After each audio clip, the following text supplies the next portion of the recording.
How to change Shein referral code. Hello everyone, welcome back to the channel, and in this video I'm going to show you how you will be able to change your Shein referral code.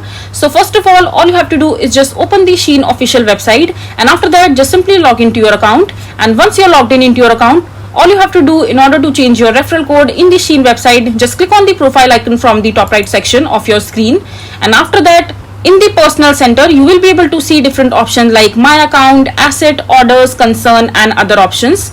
And in the other services option you will be able to see the option called my references. Just click on that, and here you will be able to see the option to add your referral code or the reference code that you have. Just simply enter the reference code that you have and just update that reference code with the previous one that you have already added in your Shein account. So for example, I'm adding my reference code right here, and after that just simply click on update, and this way you will be able to change your referral code. So this is how simple it is to change your referral code in the Shein official website. I hope you find this video to be helpful. So that is it for this video. If you find this video to be helpful, make sure to hit that like button and don't forget to subscribe to our channel for more such informative videos, and I'll see you the next time.